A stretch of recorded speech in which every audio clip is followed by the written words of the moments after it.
So before we actually go into anything, as I said, there will be obvious things at the beginning.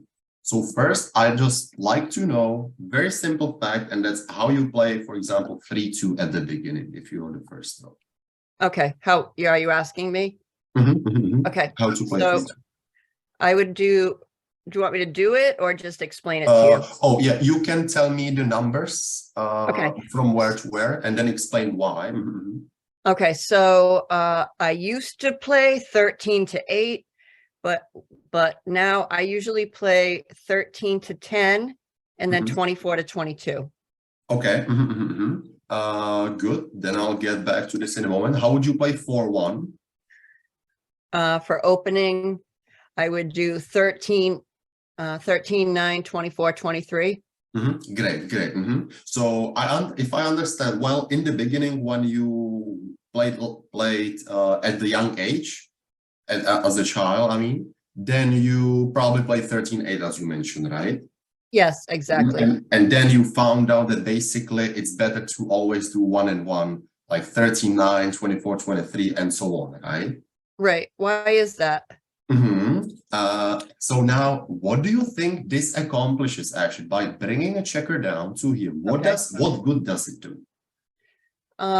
It gives you an opportunity in the next step to set up in your home base. Exactly. Instead of having it like this, where we have very few combinations to just make something good, right? What we are actually doing by bringing checker here, or here, anywhere, what I call this is the attacking structure. Okay. Because now, as you correctly mentioned, we just almost know that we are going to make some kind of point, right? Because now we can just name 3 random rolls like 4-3, 5-2, or 6-5, 6-1. And each of them will make something. So this is going to be very important. And that's why this is such an important thing to do and to bring a checker down. Now, do you know what's good about splitting the back checker? What's good about this? Or if we let's say 4-3, what's good about splitting? What are you trying to accomplish? Are you trying to accomplish getting one of those over to the 13? Exactly. We are either trying to escape with 1, or ideally trying to make high anchor. Anchor, do you know what anchor means? Yes. Great. So anchor, we know it's very important asset, right? And it basically helps us stabilize the game. As you said, escape, because we can just throw a double, we can just wait and cause our opponent trouble because he cannot be building. So these are all the fundamental reasons why we do things in the first row. So I'm glad that now you basically already are playing them well. So for example, like 3-2, I would, by the way, suggest playing 3 here, just for the reason, as we just mentioned, we want to fight for the anchor, right? We want to fight for the good anchor, which is— You want like 20 or 21 for your anchor? Exactly. We want to be fighting for 21 and 20, the most. These are great anchors. Very good. Can I ask you something? Sure. Okay, if on this is a question I had on opening roll, if I get like a 6-2, would you put the 13 to 7 and 24 to 22? So let's talk about it together and let's figure it out. Okay. What did this checker do? 13-7. What did it do?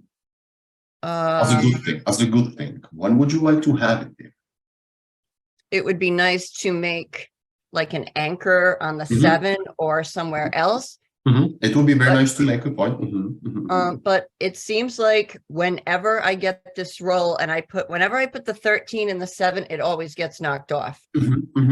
Exactly. That's the big downside, right? Because it's very likely going to get hit. Okay. And you are right. We would like to make the 7, but basically, we just need to put the checker here with the 2. So if we put 6-2 and we just put the 2 here, we already know that we already got a great chance to make the 7-point or 5-point or something good, right? Okay. And here, the risk, it's very small, right? It's only like 6-4 to him. So basically here it's very good to put, and as you mentioned, this is a very big risk that he just rolls a 6 because he sends us back. We don't like that. So we can make the 7 other way. So that's why. Would you do 24 to 18 for the 6? Exactly. That's what we would do. Okay. Because here we are also splitting the checkers, fighting for this anchor. And now the other thing, if he hits us, do we mind, or why would we mind? Why would we don't mind? What do you think? So here I'm not sure what you're asking me. Sorry. So I mean, if he hits us, let's say he rolls a 6, right? So he will hit us. Did we just mind? Did we just get super unlucky, or are we still okay? Because I think we're still okay because we're still really close to going back in the home. Exactly. The first, I don't know what you call that. Home board. This is a home board. Okay, so you're really close to going back into the home board. You haven't lost as many points as you would lose if the 12 gets knocked off on the 18. Then you got to start all the way over again, right? Exactly. That's true. We just don't mind almost at all getting hit, right? Of course, we prefer not to get hit. But if we get hit, well, we can hit back, or worst case, we can just come in and have still normal same game. Very good. No problem. So, okay. So all clear about the question. So yes, so 6-2, 6-3, we would like to always play 1 out, 1 down. Okay. So now let's say our opponent starts with 5-4. So how would you play 5-4 first? I would usually do 12 to 17 and 1 to 5. Good. So I'll play it as our opponent. So he rolls 5-4. I'm not sure if that's good. Yeah, it's good. So again, basically it's 1 down and 1 split. So we are fighting for the anchor and we are bringing a checker down. So that's good. That's important. And now, so our opponent played this.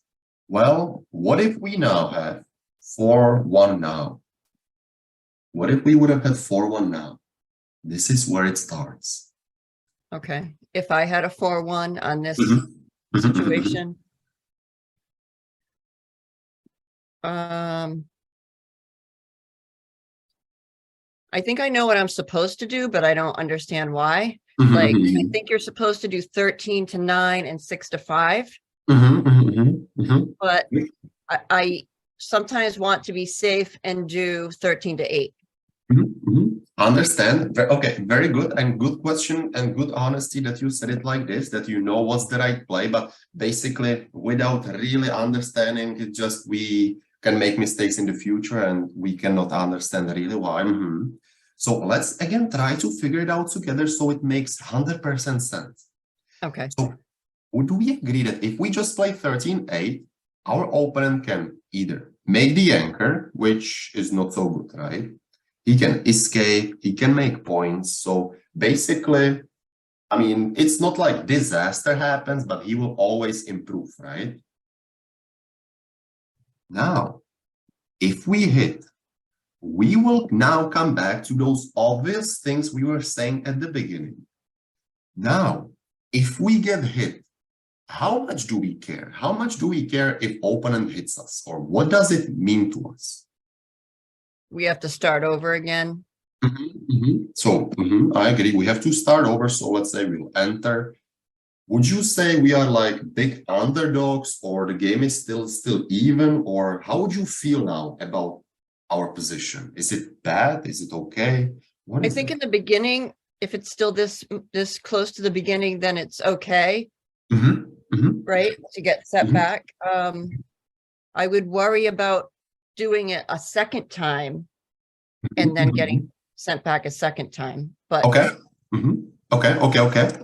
I agree with your very first point, where now basically it doesn't matter to us because basically he's undeveloped, right? He's got nothing. So if we've got 2 checkers back or 3 checkers back, well, it may as well be also good for us because we've got better chance to make the anchor, right? So, Right. So do you think people do that on purpose to help make an anchor? They will do it because it's basically no risk, right? If they get hit, they don't care. Right. But now to the beautiful thing. What if we don't get hit? Let's say opponent rolls 2-1 or 1-6, many numbers which don't hit. So let's say he rolls 2-1.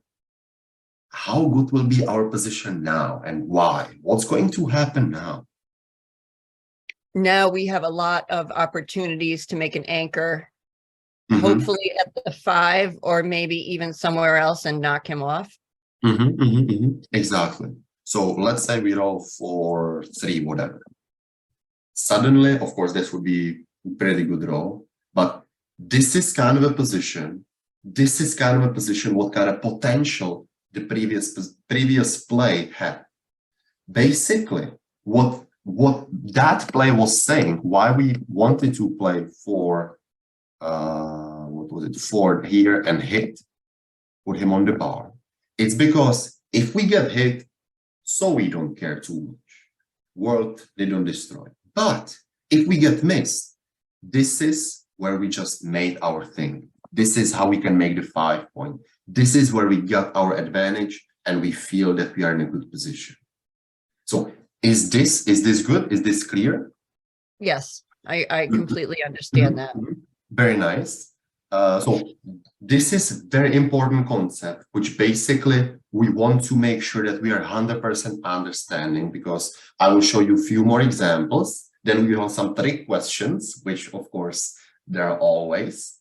And from here, just by you understanding this and knowing this, I'm just sure that you will just, from now, you just improved your game by a lot. Because this is like the start of the good game, right? When we are sure about something, what we try to accomplish. Is it good to be like on the offensive when you are starting the game? Like sometimes I'm not sure how aggressive I should be in the beginning. And sometimes this would happen to me and I would do the 13-9-6-5, but then on the next roll, if I get knocked off, then I feel like I need to back off. Okay, good question. So yes, I agree that at the beginning, we want to be more aggressive. The reason is, as we state, most likely at the beginning, we don't care too much about getting hit. We are basically fighting for the advantage, that we are fighting for the good points. Can you show me one more example of that so I know for sure? There will be plenty. For example, 3-2. 3-2 like here. How would you play 3-2 here then? Let's see, 13-10-6-4. Great. Yes. 6-4, and then bring it down to just attack and fight for it. I can show you the tricky one. Okay. And that's going to be 5-3 here. How do you play 5-3? I would usually just do 8-3-6-3. But now what we need to do, if we just make the 3-point now, he's gonna make the anchor, or again, all the things we've said before, and it's not gonna change. The 3-point will not matter to us, right? Okay. So would you change your play now? Yes. How about 6-1, 13-10? And now, very important part, always fighting just for the good points. For the good points, we want to be fighting. Good point, I mean 5-point and a 4-point. Same like with the anchor before. Okay, so the 4 and the 5 are the most important. Exactly, anchors. Yes. Okay. At the beginning, those are the points what we are fighting for. Now, you mentioned hitting on the ace, so that's what I will get to now, because this is fighting for the good points because we want them, right? We want them and we understand that it's a great reward getting these points. Now, there are very few roles where we want to hit on deep points, where we want to hit on the deuce or hit on the one. The thing is, the reason is not because we want those points. We don't care about those points, especially at the beginning. But we may do those things because of other reasons. And one of the reasons will be, if you remember, I mentioned the attacking structure, right?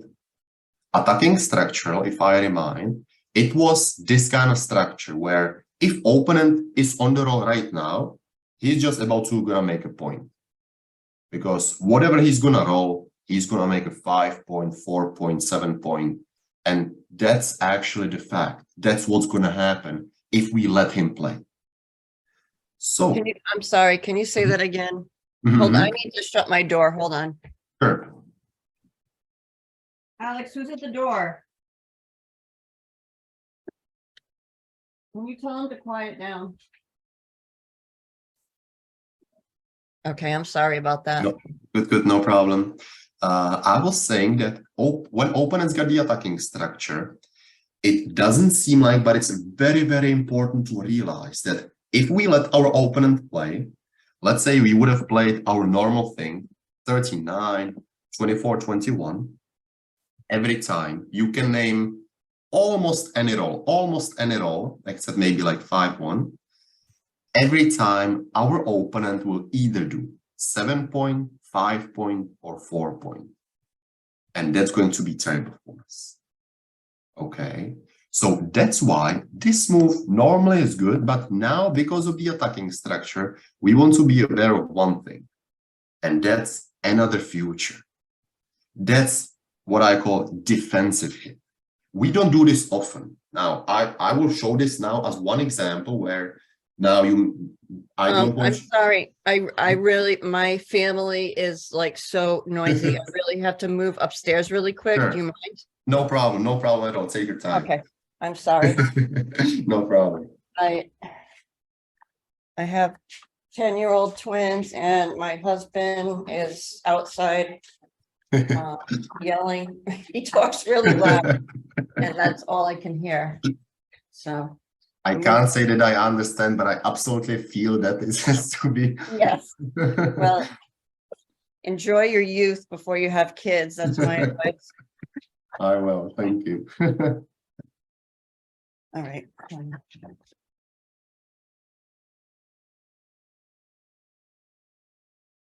Okay, this is much better. Okay. So I can concentrate now. Sorry. No problem. Okay. So the defensive hit now, what we want to, basically what I'd like to have as a goal of this lesson will be to give you like, how to say, like a way how to think always and how to try to understand, like same thing what we just did with the 4-1. This feeling, because I feel like we understand 100% now why we do that, right?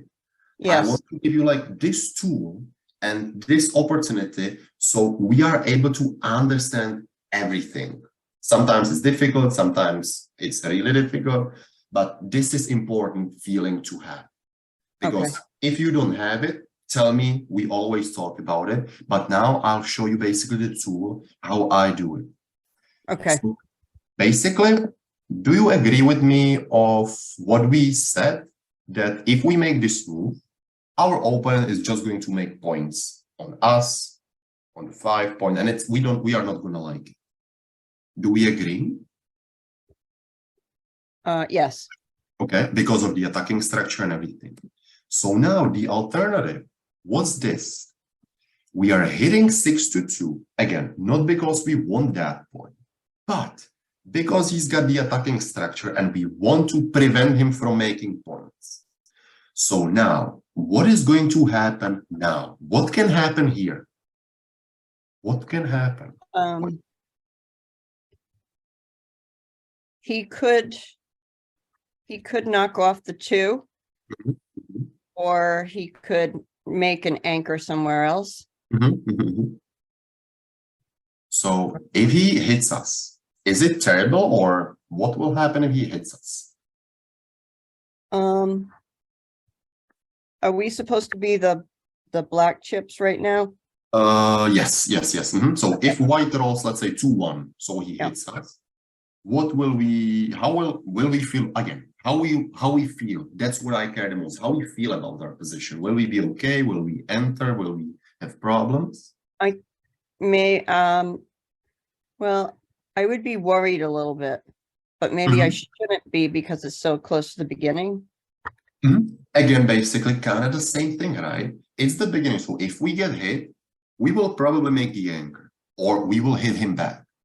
Okay. That's the thing we don't want to be scared about at the beginning, because at the beginning, this is happening. We don't want to be passive. We want to fight for the advantage. We want to prevent our opponent from taking an advantage on us. So yes, exactly. We don't care. Worst case, we anchor. And if he misses, let's say he rolls what, 4, 5, he anchors or he misses with like 6-1, bunch of roll misses. Then we accomplish what we wanted. And again, we've got that reward, what we wanted. So 2 things, what actually we can connect now. And I call it risk reward. At the beginning, we are not risking much, right? Important is what's our reward. And in this situation, it is that he will not make a point and we will be the one in charge. We will be the one putting pressure. Before, it was fighting for the good points. So far, everything clear. Ask me any question, what's even a little bit unclear or what you've got on your mind. Okay. Let's see. So say it was in this situation, if it was a 5-3, would you hit the 1 or would you stay away from that because it's too deep? Okay, good question. So with the 5-3 here, actually we can hit on the 16. We could actually hit this guy on the 16. Okay. But if I move it here, if I basically just play 2-1, now we are just making a point. So Okay. yes, so good. So yes, I really would like to put the pressure on the fact that only, I mean, this is like, there are very, very few cases where we want to do defensive hits. And the 4-3, it's basically, this is like kind of the only case because we can actually check. If I do this, if I put his checker here, now this is an okay play. This is actually a good play because now here we are not in danger, right? Because this checker is here, it's not threatening us. And by the way, it would make some kind of sense. So here we can see this is no mistake. Okay. So we want to just, what I do is we want to look into the future. Always, if you don't know, try to tell yourself, what do you expect from your opponent? And sometimes that's hard. And in the cases when it's hard, try to do this. Tell me 3 completely random numbers, random rolls. Right now. Completely random. What about 4-2? Good, exactly. So 4-2, how does this 4-2 play? If white rolls 4-2, how does it play for him? Well, that would be great for white. I was thinking if the black rolled, I don't know. I'm getting confused. Don't worry. What I'm trying to say is now we don't know how to play this 4-3, right? Let's say we don't know. And we are thinking that we are going to play 13-9 and 24-21. Okay. But we don't know what we can expect that's going to happen. So we just shoot 3 random rolls. So you just named one, 4-2. This is what's going to happen. We don't like it. Okay. Try to tell me randomly another one. Just random dice.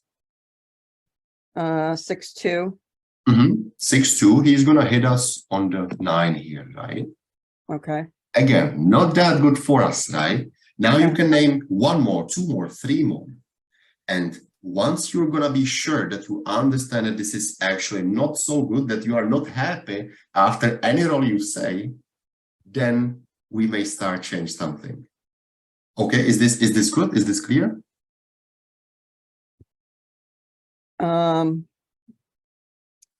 Kind of.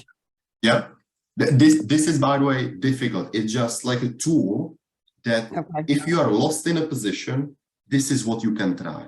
Just to see what your opponent can do, just to understand his options. If you were your opponent, what would you do? So this is just the first roll, what we've been through, and let's play a game together and let's see where it goes.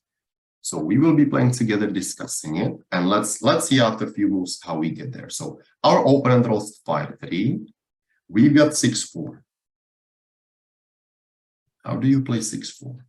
So I always wonder, should I do 8-2, 6-2, or sometimes I do 24 to 14.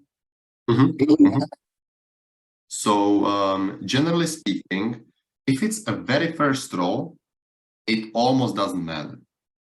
Generally speaking, we want to, again, we can just understand this roll. You cannot make a mistake with this roll. Okay. So you can do what you feel like, what you will feel like after I tell you what it accomplishes. So for example, most of the time, if we do this, like we do with 6-2, with 6-3, we can do it with 6-4. This is like a balance, right? This is basically the same game like 6-2. We just do the always everyday thing. 2-point is the aggressive move.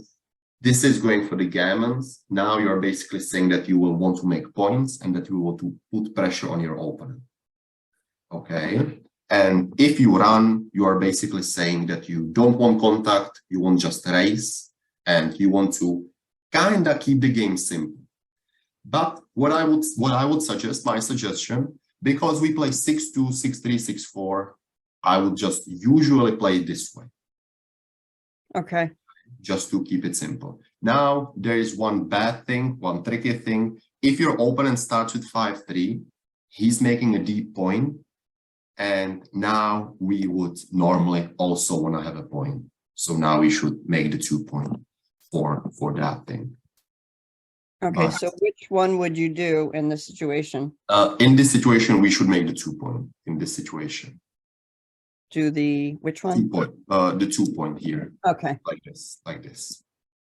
So let's see. 4-2 here. What would you play? 4-2. No, I think my first thought would be 8-4, 6-4. Great, yes. When we can make the point exactly, we don't. This is a priority. Yes. Okay. That's why we want to.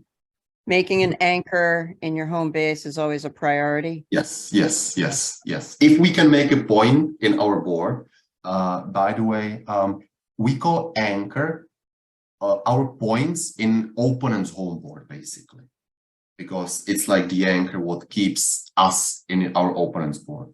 In our home board, we just usually call it points. Okay.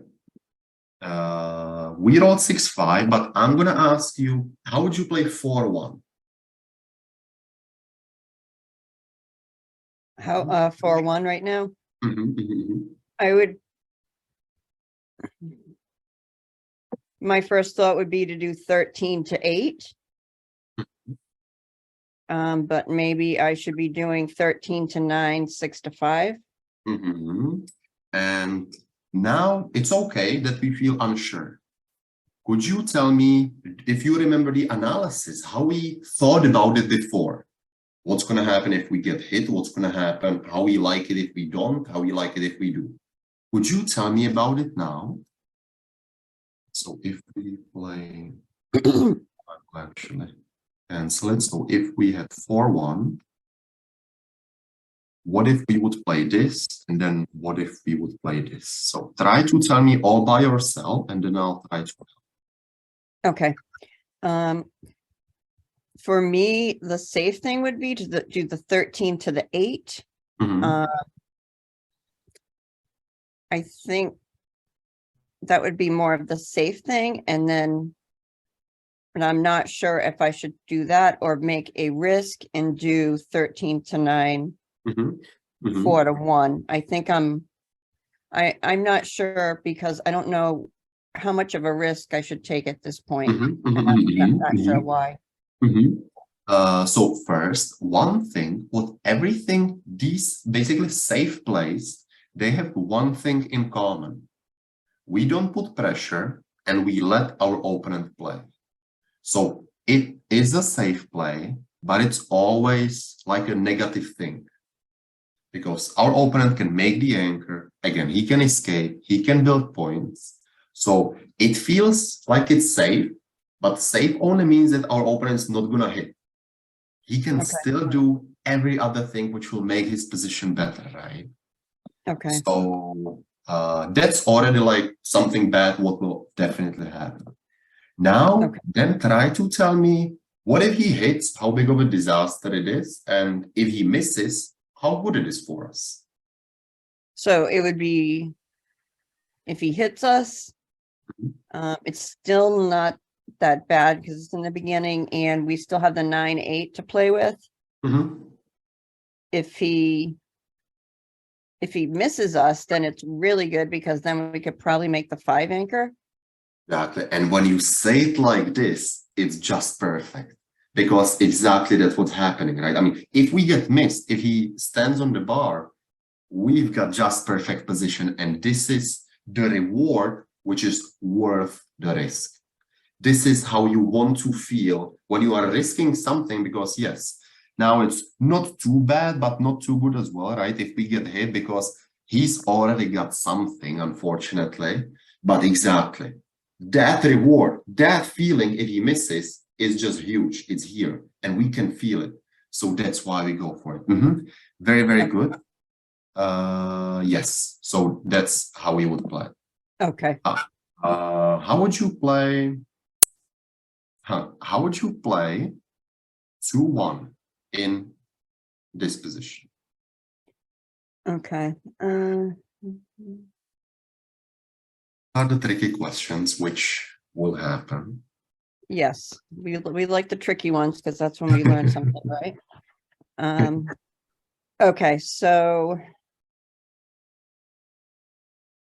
a 13 to 11, 6 to 5. So 6 to 5 in this case, I do agree.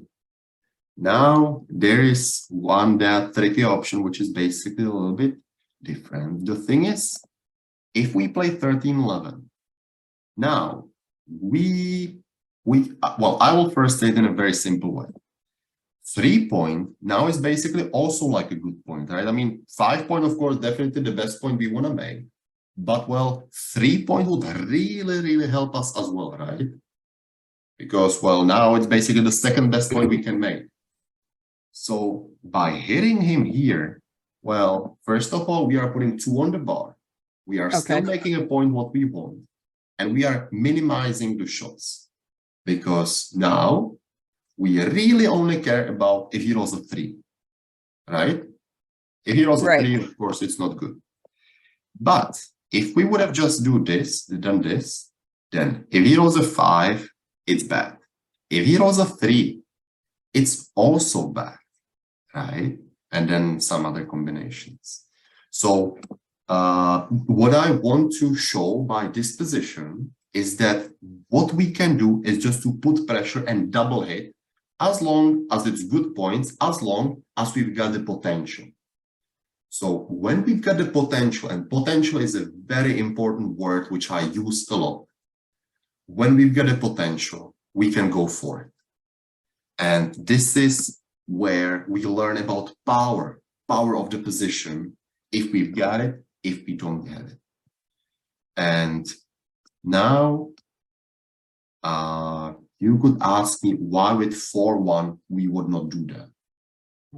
With 4-1 hit on the ace, it doesn't seem like we have a potential for the ace because we just don't have any checkers here, right? Okay. So we don't have a potential. We can make a 3 because 3 point is still something what we want, but 1 point, again, here, no. But, of course, everything can change. And maybe if, now I don't know how many checkers I have to put there or if the cube matters. If, what that potential means, that means basically if we've got enough checkers there, because once I bring many checkers there, now these checkers can be used to make the 5, to make the 3, to make the 1, and we will not run out of checkers. We've got the power. We've got, in these times, I don't want to use like soldier thing, but we've got the manpower, or I don't know how it's called in English now, my bad English vocabularies, but you know what I mean. Right. So this is what's very important. And this is what's important to realize in Blitz. Do you know what Blitz is basically? Not sure.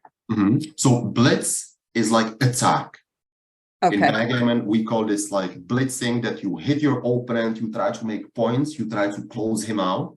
This is called Blitz. And now we wouldn't have the power with this. If we've got no checkers, not enough checkers in zone, now it would be basically like a small mistake. So the correct move would be just as we stated before to play this. But once we've got the power, the initiative, we can see suddenly the future of working this. We're going to do it. So which play would you do right now? Right now, we will hit twice. Right now, we hit twice. Right now, it would be actually a big mistake to only fight for the 5 point because we've got a potential and we can use it to just fight a lot. Okay. So this is the biggest concept from here.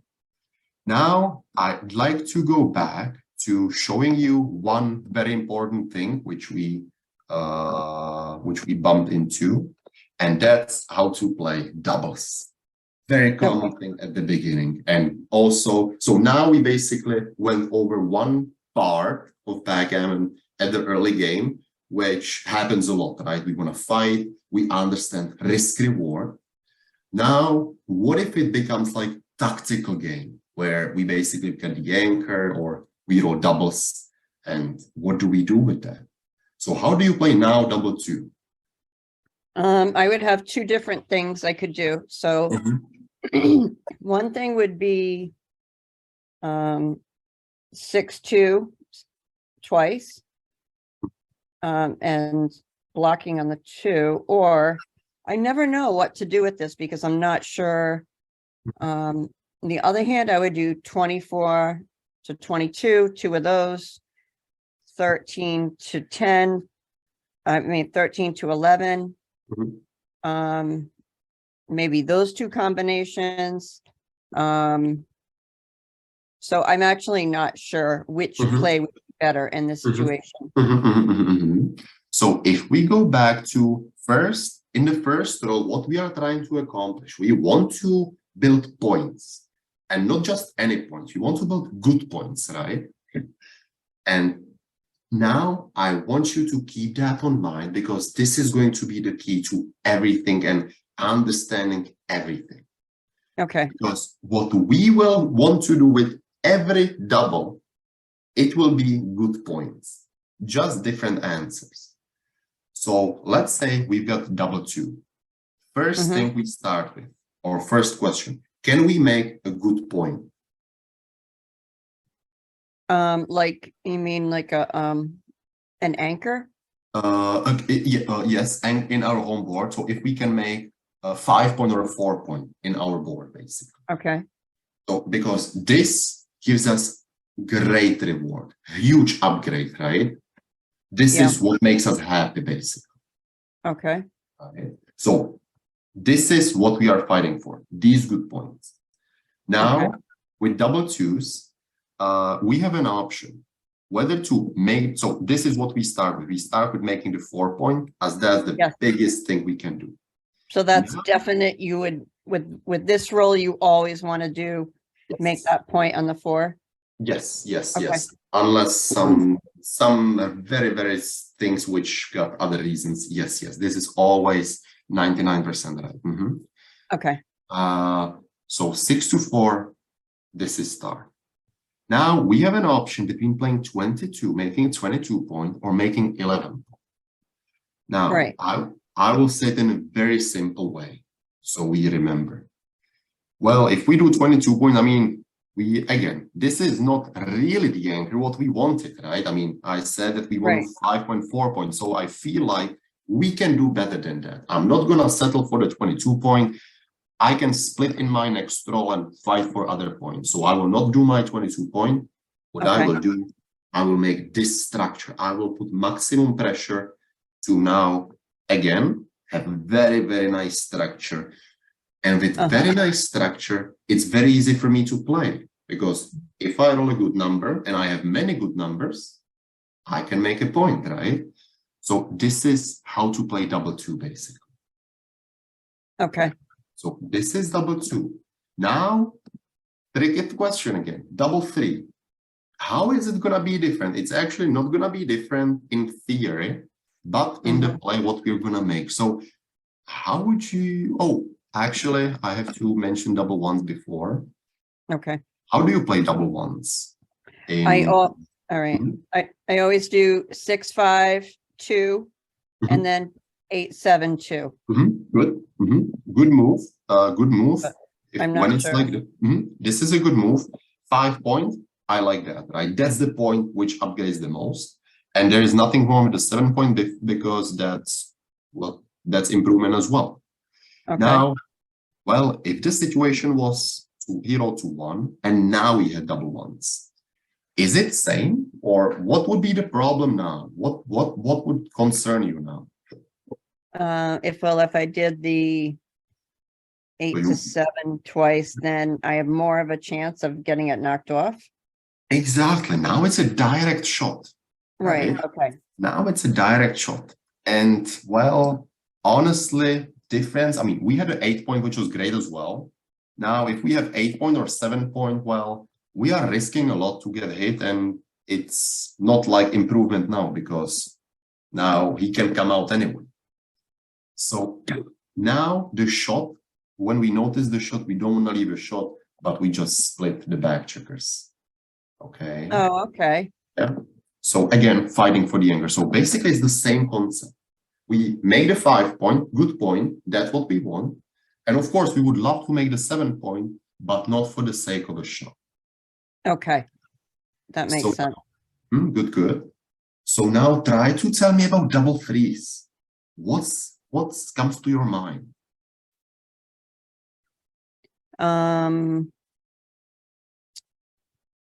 Let's see. I have 2 scenarios that I would do. I'm not sure which one is right. So one would be to go to 6-3, put 2 guys there. And the other one, so maybe 2 guys to 6-3 and then 13 to 10. Okay. What if I ask you about the anchor, about 24, 21? Okay. Would that be good, or why would you like it or dislike it? That would probably be better because I think the 20 or 21 are really important. Exactly. Good. This actually, again, something what we can be sure about, right? 20 and 21 is something what we want. So I agree. This is actually what we would like to do. And now, right, we've got a question whether to play 6-3 or 13-10. Now, what we want to go for? What if we make the 3 point, we've got a 3 point. If we make 13-10, it can feel like we've got nothing. But we said that this is just a tool, right? This structure is a tool to make good points. And again, with this structure, we are going to make these points for sure. Okay. So you're setting yourself up. Exactly. Better points. So exactly. doing the 6-3 would be okay, but it would be much better to do the 13-10. Precisely, yes. Here, this would be okay. This would be definitely okay. But yes, as we want to keep the concept, 6-3, we only got a 3-point. We will not have anything else. But what we are doing is basically setting up ourselves for the future where we will for sure make immediately 5-point, immediately 4-point, and we will just build it just one row later. So Okay. this is this thing. I'm sorry, but I need to go get my charger. Oh, okay, no problem, no problem. Okay, give me 1 sec. Sorry. Sure.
Okay, Okay, good, thank good. you.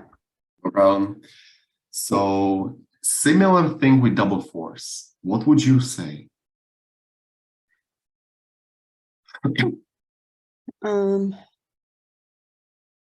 I guess my first thing would want to do is to go 6-2 and knock him off. I know that this was your intention even with double 2 before, right? Right. So I'm just gonna ask, what's the future? What did you gain with the feeling? Because what feels natural is always to hit and make a point. Right. But if I ask about your feelings and basically emotions, how would you feel as white? What would you do now? Did it hurt you? Actually not that bad. Right. Why not? Why not? Exactly. Because like you could roll, he could like come in on the 5 and move the 1 to the 5, and if he made that anchor, it would be really good for the white guy. Exactly. Now white can just come in, and he will come in, right? He will come in. It's not like we put any pressure. He will just come in and he will act like nothing. And we just like not wasted 2 checkers to make the deuce, but we can just use them differently. When we today understood all the strategies and concepts about how important it is to fight for points or prepare ourselves. So in this situation, that's the reason why we didn't want to make the 2-point with such a great roll. Of course, if it was 6-4, of course we were going to make it, because making a 2-point is good. I mean, there's nothing wrong with that. It just with double 4, we can make so many better things, right?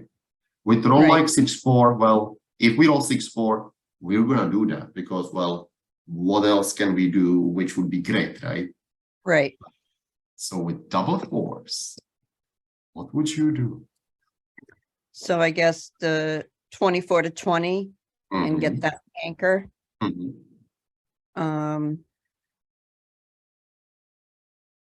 And then 13 to 9, I think. Very, very good. We are ready here. This is what means ready. We've got our anchor, we've got our point. We know the best part is now we basically just talked about first 2-3 moves, but we talked about most important concepts, which will lead us to everything, because we started the game correctly. And now we know where our direction is going. We are ready to build a board. We are ready to escape if we roll a good number. And this is the best feeling. So now, before we move on to one last trick, which I want to show you, Is everything here, or any question to anything here? What you may have asked before, or what was not unclear? No, I think I get that one. Yeah, good. So now what we know at the beginning, just to review, is, let's say opponent rolls 4-2. First thing what we want to do if we roll 4-3 is what's important. Okay, so that would be 24 to 20 and 13 to 10. Great.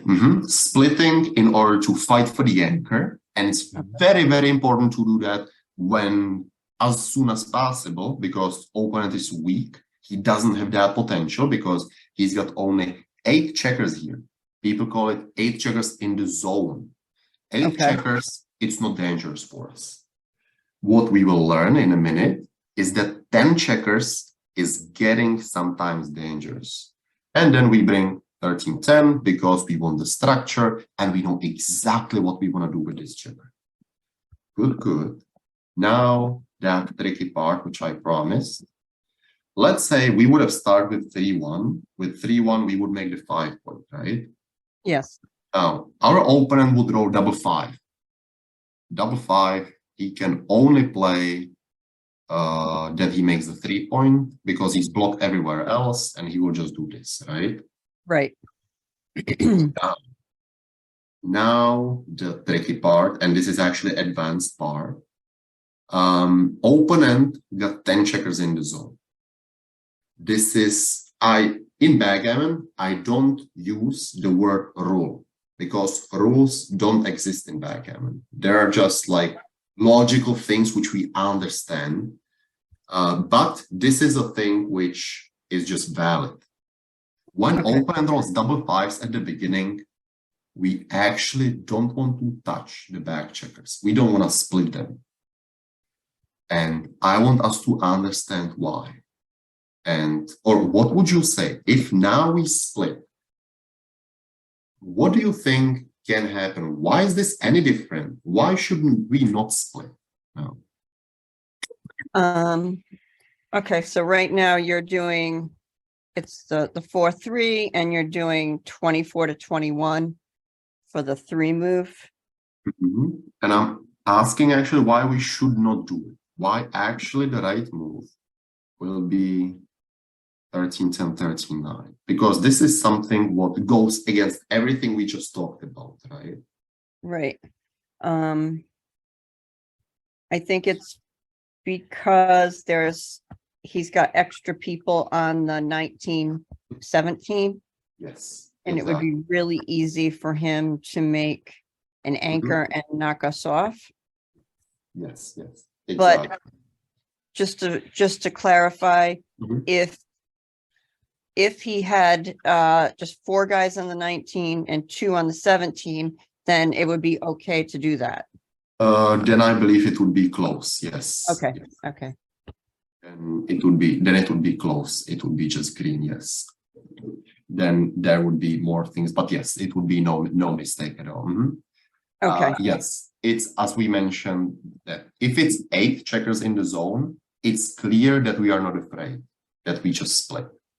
Okay. If it's 10, then it's pretty clear that we are scared and we have to be careful about it. I'm not saying that we should never split because sometimes it matters. Just saying that at this moment, if we manage what we are accomplishing, if we manage to make the 7 point, he will soon be prime. He will run out of checkers to play with because he will be blocked here and he's too much ahead. He's so much ahead, right? Because he just drew 5-5 that he will have to crash and leave these 2 behind. Okay. So by splitting, we would just give him the power as we talked about before. He's got the initiative. He would love to just blitz us and go for the attack. So yes, so this is the trick I wanted to mention because these positions, they happen and they will. So what we've talked about today was, again, big concepts, which if we keep them, we will be on the right track. Now, for sure, there will be moves when you will still say that well, because that you do because maybe what we just said today, and maybe it will be wrong. That's because there will be another reason. Don't worry about it. I still do mistakes. I still see these. And I mean, people after 30 years of playing, I mean, again, I know backgammon for, wow, a lot of years, maybe 18 years, and I still make the mistakes. Sometimes, well, now, luckily, not that much in a while, I don't understand something, but now it's, now I do, I would say. But the important part is, this is the way how we try to understand with this kind of way of thinking, that how to think about it. So if you've got any question, you can ask now. Maybe you will watch this video later and then you will have questions. So feel free to reach out or send me position and I will be happy to answer. You can tell me your thinking process and I can edit it or just tell you where maybe to focus or what was actually different than what we talked about. And yeah, because for example, with this move, I was saying basically 1 hour that we should split our back checkers to make the anchor, right? And now after 1 hour, I show you the position where it's not good. So these positions basically are, but there are different reasons always. Okay. So it's important to have open mind. And if you play 1 hour, 2 hours every day, that's just perfect. I like your dedication and it's amazing. So do you have any questions now or anything you'd like to ask? Do you think there is always the correct play for that particular situation? There is a good idea. There can be 2 good plays. There can be 3 good plays which accomplish the same thing. Sometimes if I show you position, sometimes whatever we move, it doesn't even matter. For example, if we somehow find ourselves in this position and we roll double 1, now whatever we play with double 1s here doesn't matter, right? Because if we play 16-12 or 11-7, it doesn't matter. So there are, in these types of positions, something doesn't matter at all. In some positions, there can be 2 different moves, but they will just, one will have this upside, one will have this upside, they will both have same downside. So it can be the 2 completely moves, and let's say both are correct. So it's all okay. Sometimes it's just a small mistake, which doesn't matter. But important is to understand the concepts and the bigger picture. We don't have to worry about small mistakes, or important is to feel it. Sorry. So this is like it. So what can I do? This was so helpful, and I am very grateful that you took the time to show me this. I think I learned so much. But moving forward, what can I do to keep getting better? I feel like the practice now, if you just take this time to, I don't know, maybe a week to just process it and then be trying these I'm apologize. That's okay. To try basically this, I don't want to say system, but these concepts, what we talked about today, then you will see how you feel, that you feel better. And I mean, from me personally, I can only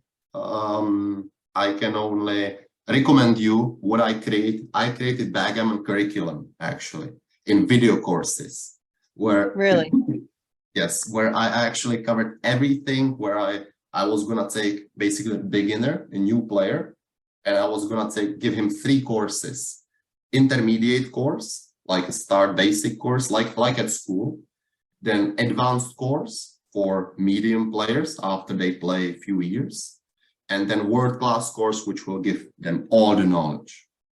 And the first one, which we did some of it today, very few things, it's like 6-hour course, but in like 15 or 20 videos.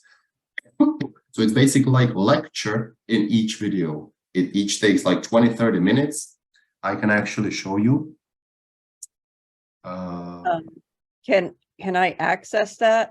Yes, I will send you an email. So for example, intermediate Backgammon course 101 here, and here are basically these videos from introduction, where, well, introduction is just introduction, but then there are opening moves, how to play these doubles, what we had fighting, and then there are many other things, some introduction to the cue, and basically basic things which will give you good fundamentals, what I did.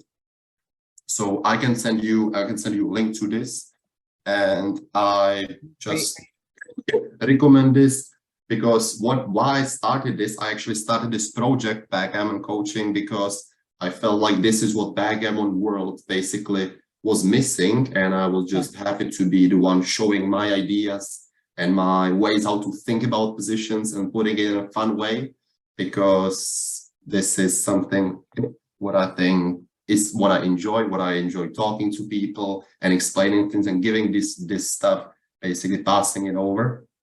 So this is what I would recommend if you like. But just personally, if you got a person who plays Backgammon, I don't know if you've got a community of Backgammon players where you live. Not really.